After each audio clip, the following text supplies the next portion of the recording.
some chia pudding. You can make, so I'm going to use dairy milk because that's what I've got. You can make it any way you want. It's so simple and it's so fast. And chia seeds are good for you. You'll be glad if you try using chia seeds in your diet because it will help with your digestion. It is omega-3s. They're just really good for you.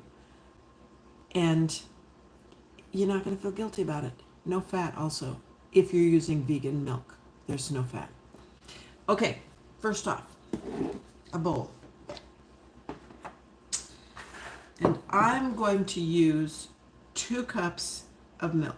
You can use almond milk, you can use oat milk, you could use rice milk, you can use any kind of milk you want. Preferably, you would use a milk that is not flavored because then you can add your own flavorings to it. So, let's see if I get 2 cups in here.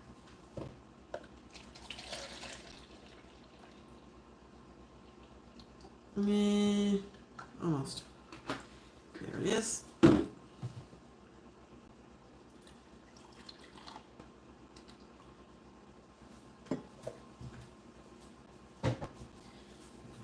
And then I add about a 1/4 cup of sugar. You could add honey. You could add maple syrup. You could add any kind of sweetener you wanted. You could even add something like, like an artificial sugar if you wanted. But I'm going to add regular white sugar. My handy dandy basket of measuring cups. I need a 1/2 cup measure for the chia seeds. And I'm going to put about, I'll just fill that up about halfway.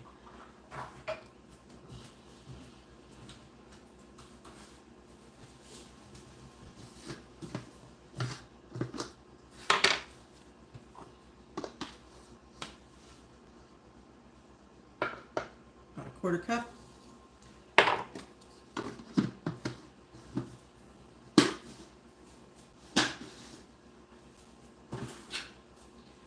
Oh, and no cooking involved. You don't have to cook it. It's just as easy as that. Let's see. So you can see I'm not doing anything magical down here. And then I like to add vanilla, and I use imitation vanilla because I use so much of it, and my favorite brand of caramel extract. I'm going to add about a teaspoon of each because I want it really strong flavored. You could also probably add anything you wanted, any other kind of extracts. And this particular brand, Watkins, has fruit flavors and all kinds of other nut flavors, all kinds of flavors. So if you have a local store that carries it, here where I am, Menards carries it. You could also order it online. I really recommend it. It's very good. Very good extracts, very good products altogether. Whoops, a little bit extra. Didn't hurt anybody. Okay, so right now all this is milk and sugar.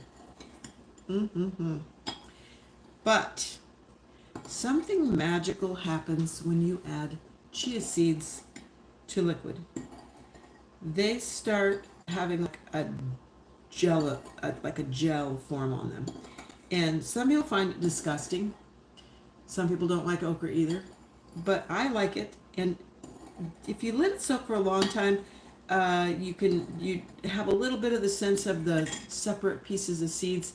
But if it's just for a little while, you might actually have a lot of sense of that. It doesn't bother me. It bothers some people. So I will show you what chia seeds look like.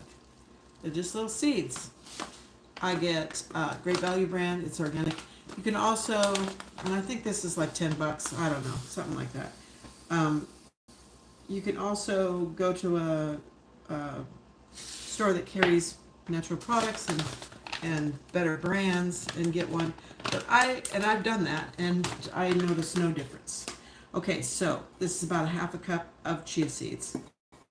And then you're going to mix it in. And almost immediately, they will start gelling. And what happens is they'll form almost like a blob on the top of the gelled seeds. And so when you go to eat, otherwise you have to keep stirring it to break it up. So right now, I don't know if you can see that, it's pretty thin. It's just, the seeds are just floating in there, and very quickly, and I'm just going to leave it sitting here so that you can see how quickly this goes. So right now it is, let's see, it's 9:03. Oh, here comes Summer. Hey, Summer. I'm making chia pudding. Okay. I'm gonna go down quick and I need talking. I say you take your bath with you. Okay. I need talk. Okay. So 9:03, we'll see how long it takes till it really starts thickening up. I like it really pretty thick. That's why I put a lot in. Some people just like it thinner. You can also do this, it makes a really good drink. You can put just a little bit, like a couple tablespoons of chia seeds into 16 ounces of juice, and it's almost like boba tea. I think it's really good. Again, it might be an acquired taste. You might not like it. You might think it's gross, but I really love it. My son loves it. I've met other people who liked it. I tried to share it with some people recently, and they were afraid to even try it because of the appearance. Because when you look at it, it does. It's, can you see that? It's kind of weird looking. And I can already feel that it's starting to gel. It smells delicious. Vanilla and caramel together is such a delicious combination, and it just really smells good. Better than ice cream. Yep, it is starting to gel now. It's starting to stick together. Okay, so what's that question? Is it lower in calories? I don't really know what the calorie. 2 tablespoons is 130 calories, so that's pretty high calories. So if you consider that 2 tablespoons is 130 calories, and I just did a half a cup, well, let's just find out how many tablespoons are in a half a cup. If I can find the end to turn this on.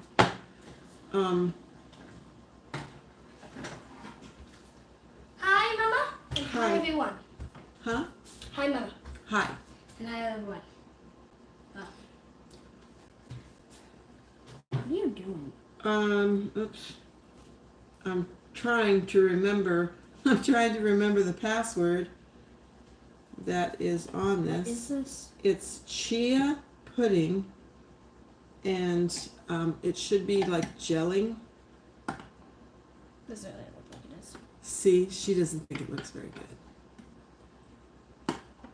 But smell it. It does smell good, though. No internet connection. What? Do I have internet? Do I have an internet connection there? Yes. Yes, I do. Oh, now I have an internet connection. Oh my goodness. Okay, so we're going to go to this and ask. Oh, you know what? I can ask Alexa, can I? Yeah. Okay. Where is Alexa? Alexa, how many tablespoons are there in 1/2 cup? 8 tablespoons. So there's 520 calories worth of chia seeds in this. Half a cup of sugar. Okay. Alexa, how many calories are there in a half a cup of sugar?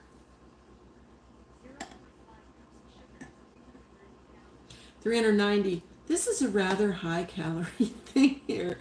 And then of course there's milk.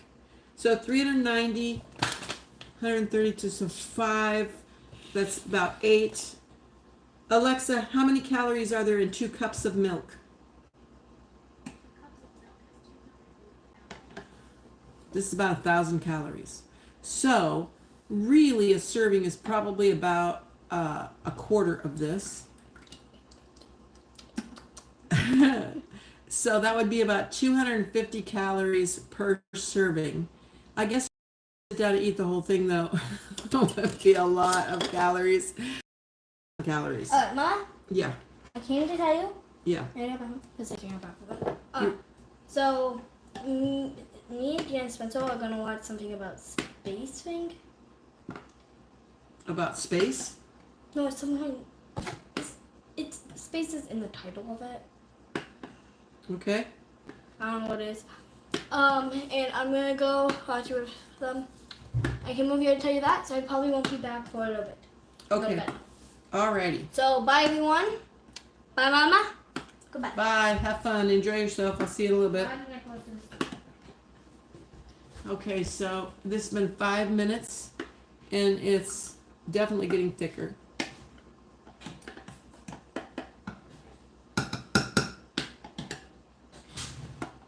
Oh, it smells so good.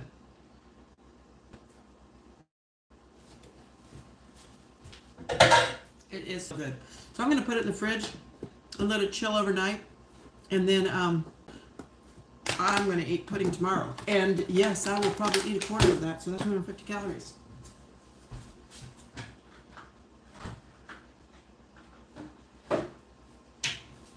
But you know what?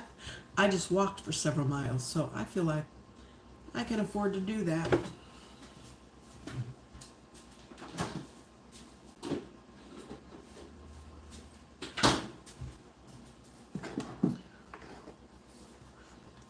So this is what we turned to when we discovered that Jell-O had animal products in it.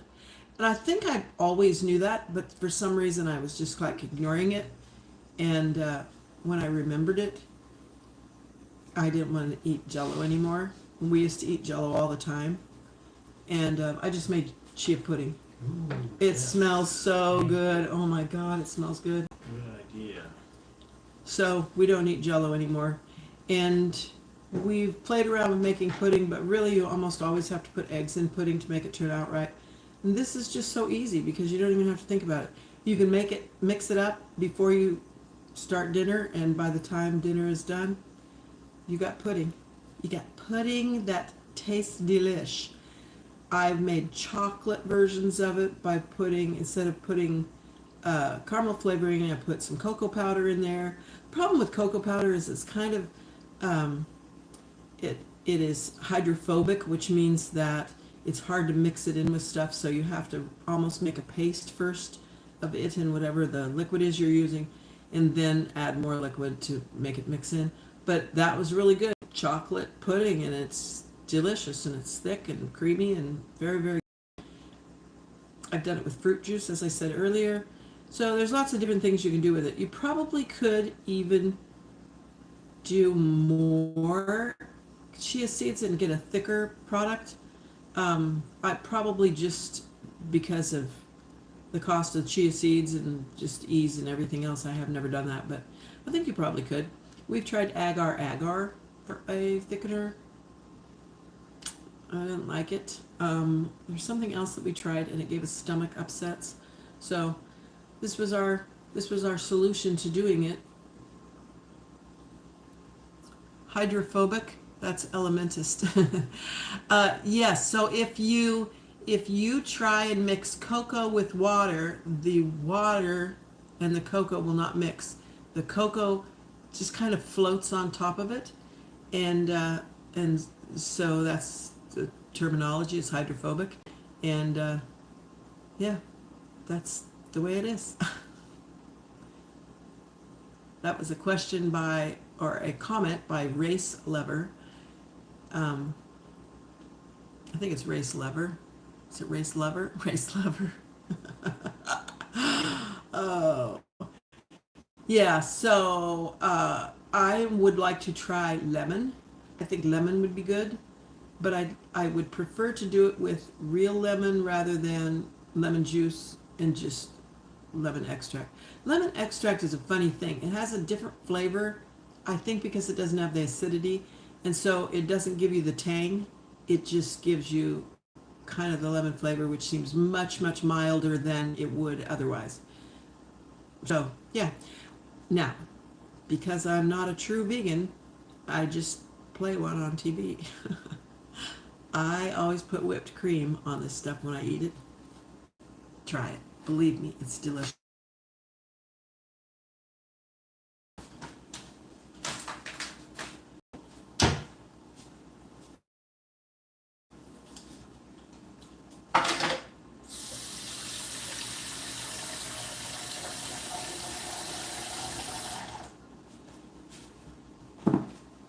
Okay, so can you see how it's separating? Because it's gelling. See?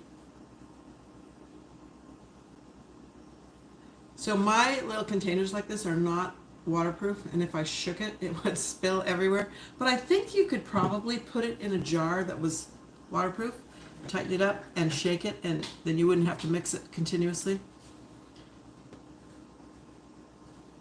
Is it raining out there? You never know. It could be sunny one minute and raining the next. It could be a tornado tonight. I was out there earlier, and when I came to the back door, fireflies were trying to get in. Or wily creatures. I don't know. Yeah. Strange. Yeah. Yeah, there's lots of fireflies this year. I think there was a couple years we didn't have very many at all. And my niece told me she's never seen a real firefly in real life, like, up close and personal, which seems so weird to me. As a kid, we would go to Wisconsin, and there were fireflies everywhere, and there's still fireflies everywhere in Wisconsin. And in Missouri, where the rest of these people live, in my family, there are fireflies everywhere. Race lover, I am a true vegan, so I will say no to trying the whipped cream unless it's vegan whipped cream. Yeah, you could get, well, I actually don't use whipped cream. I use a whipped topping, but it does have, it's not a dairy-based one, but it does have dairy, I think, in it. And yeah, fireflies are cool, and they look so not like what you would think they would look like when they're not. I mean, if you just saw them not lit up, they just look like a little bug. But when I was a kid, this is so grotesque, and I'm ashamed to even admit it. We would grab them, we would catch them in the air when we go to Wisconsin, and we would squish them in our hands so our hands would glow. Isn't that disgusting?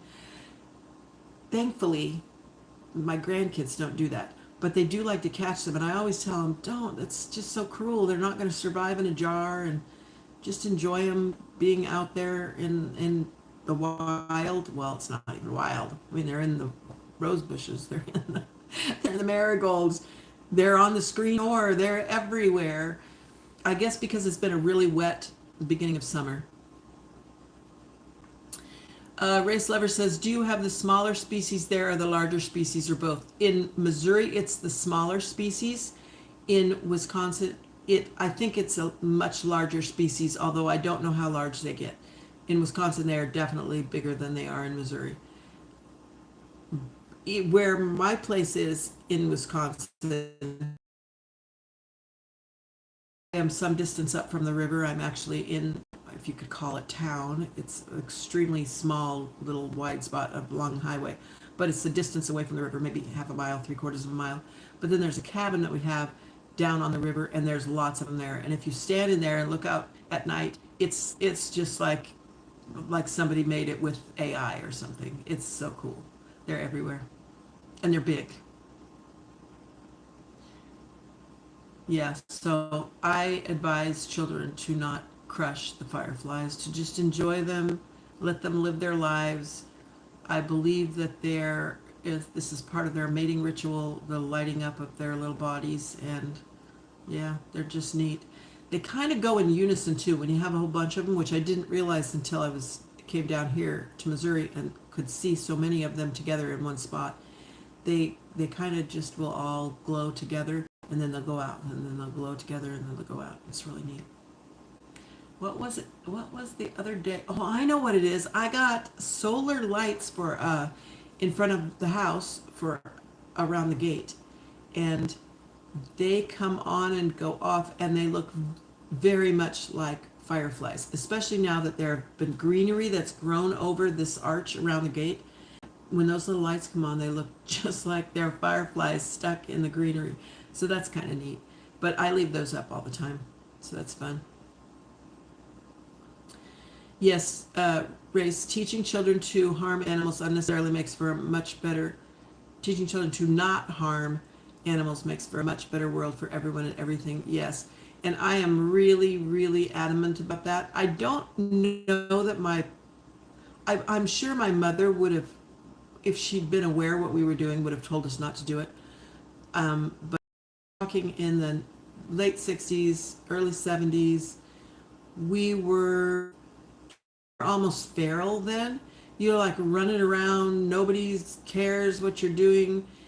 When in Wisconsin, we would go to Wisconsin, there were no streetlights, so it wasn't like, it just got dark really late and we're out really late and we're just going crazy and doing whatever we're doing. At home in Nevada, it was go out and come home when the streetlights come on. And up till then, you didn't have a cell phone, you didn't have anything, nobody's telling you what to do. I was not deliberately cruel to animals except for the firefly thing, and I don't know what would have possessed me to think that that was okay. Oh, here comes somebody. It's summer again. I'm going here to go to bed. I got my phone and tweets. Oh, you got a phone and some treats. Well, that's all she needs. Yeah, look at this is really cool. Look at how it's separating. Blah. It's not blah. Oh, yeah, people to comment. Yeah, I'm having a conversation. So remember I told you how when I was a little girl, my brothers and sisters and I would crush the fireflies in their hands? We were talking about that and how horrible that is. It's bad. And I'm so glad you don't do that. I'm pretty sure that is a super old candy from like Christmas time. It's not. Are you sure it's not? Nutella. I don't know, they should have like 5 of these already. Okay. But it's Nutella. Good for you. I don't like Nutella. You like cookies? I like some cookies. Oreos? Not really. Oh.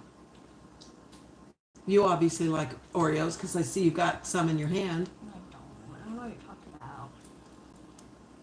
Yeah. Yeah, I don't like Nutella. I like peanut butter, but I don't like Nutella. I think it's because It's pure chocolate. Nutella is not pure chocolate. Nutella is like, Pure chocolate. no, it has, it's hazelnuts, I think. Is that right? Hazelnuts? Mm-hmm. Hazelnuts and sugar. Oh, God, Summer, I'm going to puke watching you. That is so gross. Oh, gosh. You're lucky you couldn't see it. It was really sickening. What? What? What? Oh, strawberries and chocolate. There you go. I'm going to put this in the fridge while she gets her strawberries out.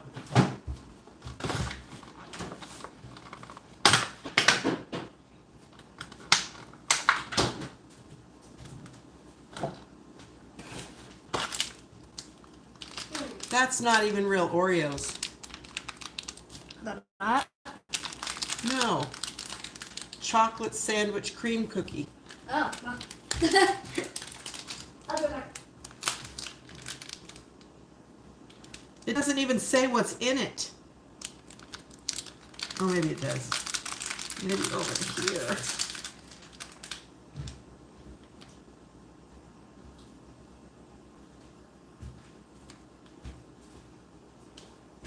Wow. Enjoy it. Okay, so have you tried Unreal vegan chocolate candies? No, I have not. Sounds good. I don't know, where do you get them? Is it something you have to order, or is it like, we have a natural grocers here. In Wisconsin, there is no place locally. I would have to drive 100 miles. But we went to a pet store the other day so we could pet pets because that's fun. This is delicious. So, oh, they're pretty good. The normal stores sell them around here. Where are you, Race? If you don't mind saying. And if you don't want us to tell anybody, we won't. I think it becomes a matter of record. Why don't you stand there? Why don't you stand there? And then you're not dripping stuff on me. So the other day, I'm geographically shy. That's fine. You can be geographically shy. So the other day we were at this pet store, and when we came out, I saw that there was a Mexican food market across the way from it. And I love Mexican food markets. You usually can find interesting things. And so we went in there, and I saw this, which is horchata mix. And I love horchata. Horchata is basically rice milk flavored and sweetened. That's what it is. Horchata, that would be great. It must be instant rice milk with some sugar. And so I looked at it because I do not do artificial sugars. I absolutely do not want to do artificial sugars. I think they're really, really bad for you. And I saw the first ingredient said sugar, so I thought, okay, it doesn't have artificial sugar. It never would have occurred to me, never in a million freaking years, that it would be artificial rice, artificial milk, artificial cinnamon, and then some chemicals that I don't even know what it was, and cellulose and maltodextrin and titanium dioxide and tricalcium phosphate and aspartame and something else, and then black tea. What the heck? This does not sound healthy for kids, but it's really good. It tastes horrible. It tastes horrible because I can taste that aspartame in it. For me, I like it a little. You like it a little? Joey said he liked it okay. He thought it was too sweet. But that's because it's got fake sugar in it. I just got stabbed. Like that. Oh, don't stab yourself with a knife, honey. That would be very, very not good. We had to put the bread in the refrigerator because it's too hot. So, never even occurred to me. I thought, I want some more of that. I don't think you should drink it. I think it's bad for you. Oh! I think it's really bad for you. What? Have I tried any of Ben & Jerry's vegan ice cream? No, I haven't seen vegan ice cream by Ben & Jerry. Again, we're very rural. We don't have a lot of choices. It's possible that they have it at natural grocers. I will check though. So what flavor do you recommend in the Ben & Jerry's vegan ice cream? Peanut butter. Peanut butter ice cream is good. I've had peanut butter ice cream. Have you ever put hot peppers in ice cream? It's good. It is good. Yeah, well, Joey and I, one of the things we've been doing is, Joey's my son. He's been mixing up. You just slurred it all over me. Oh my gosh. If you choke to death, that would be awful. He's been mixing yogurt with, he's tried various sweeteners, honey, sugar, whatever. I think he's got something else up there, date juice or date syrup or something. And then he freezes it. And so that's been our, don't touch anything. That's been our ice cream alternative lately. There's a ton of delicious vegan ice creams now. I almost wish there weren't sometimes. I know the feeling. I used to treat myself to a bowl of ice cream every single evening, but those were dairy ice creams. And then I decided I wasn't going to do that anymore, that it was very unhealthy. And also, have you ever been on a dairy? You won't want any kind of dairy if you've been on a dairy.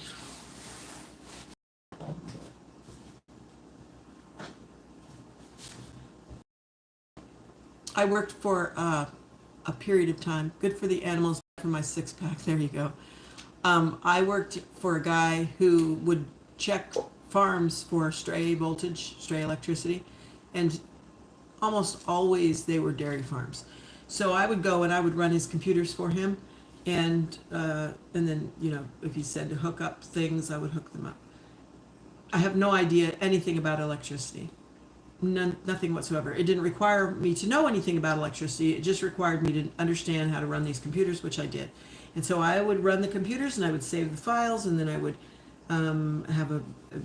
make a graph of it so that he could look at it and determine if they had a problem or not. Here's the gross part. So we would go to these huge dairies. I'm not little mom and pop farms, although we did do some of those. They were huge, giant farms, so big that, like in Kansas, we'd be driving across the flat in the evening and you'd see lights and you'd think, oh, there's a city up there. No, it wasn't a city. It was a dairy. It was that big. And I don't think the animals ever were out like under the sky. And it was pitiful. And I would wander around sometimes, like he'd be doing he called his dog and pony show, which he'd give a spiel and what he was checking for and what it meant for their. And sometimes when I wandered around, I would run into the place where the cows would be having their calves. And it was horrible. Anybody who can't understand that those cows are grieving, their babies are taken away from them immediately. And if it's a male calf, they're put into a confined place where I think so they can't really move, and I think they're sold for veal. If it's a female calf, there are people who eat baby calves, male ones. Why? They say it's good, and I don't understand the thought process that can allow somebody to think that their gluttony supersedes something's right to be alive. I don't understand that, but that's some people, that's how they feel. Yes, the dairy industry is one of the cruelest industries on earth. Absolutely it is. And so that really was an eye-opener.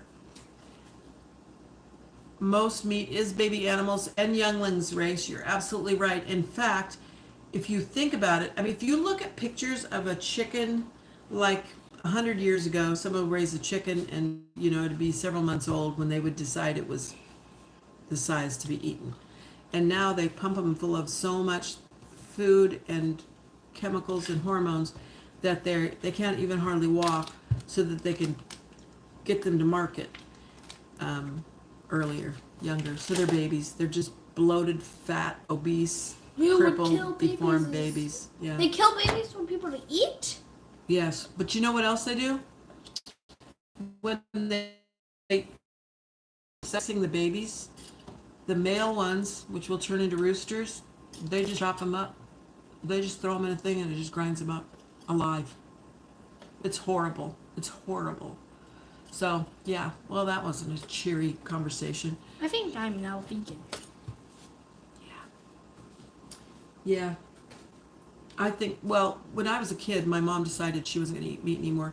And I asked her why, and she told me it was because she didn't think that it was right to eat something that had feelings and thoughts and life. And, why would you do that? Why would you torment it? And the argument that some people give is that, well, God gave us animals to eat. I don't know. I can't even go there. I can't even go there in my mind. It's horrifying to me. To me, I think it's not fair. For the parents that have the babies, they never get to see the babies. Because the babies get taken away right away and killed to be eaten. Well, I think all life is sacred.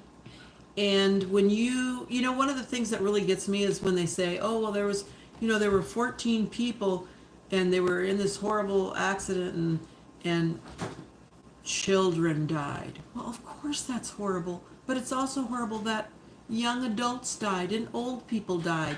All life, because you don't know when you breathe your first breath and when you breathe your last, you don't know how long it's going to be till that happens. And it just, all life matters. Okay, Ray says, oh please, the Bible is quite clear that things like humans ending each other and humans devouring animals is fallen behavior, also known as the result of sin entering. Yes. Yeah. What? Yeah. But and yet I'm sure you've heard people say the same thing. And I don't know, Race, if this has ever happened to you, but people, like, you'll be at someone's house and they'll offer you something that has meat in it and you'll say no thank you, because why try and change their mind? Just no thank you. And then they try and force it upon you. I have literally had to hold someone's hand away from me as they tried to force a piece of venison into my mouth. Why? Why would they do that? Do people do that with alcohol? If somebody said, I don't want to have an alcohol drink, do they try and, well, maybe they try and do, maybe they do try and force people to drink alcohol. I don't know. We don't know because we don't drink alcohol. I don't drink alcohol. I don't. Except twice a year, I do. I make myself a drink and I never finish them. At Christmas time, I make a drink, and on 4th of July, I make a drink, and I never finish them because if you don't drink all the time, it just tastes gross. It tastes like medicine. So yeah, that's all I know about all of that, and that certainly took a dark turn. But thank you, Race, for your perspective. I appreciate it, and it's always nice to have somebody else who understands and thinks the same way as you and doesn't find fault with you for having those kinds of thoughts.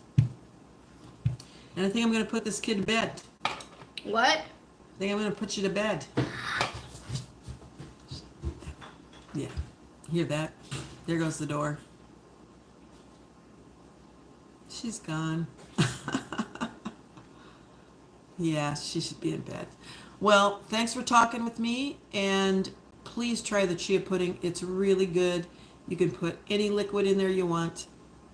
Okay, Ray said they're going to want to be real careful which kind of vegan they try that with. They must not understand beyond the stereotypical vegan. Okay, so yeah, I'm trying to get off, but I'm going to say one more thing. I think a lot of people who say they are vegan are doing it because it's fashionable, and not because of the moral implications. So yeah. Thanks, Race. Talk to you later. Bye-bye.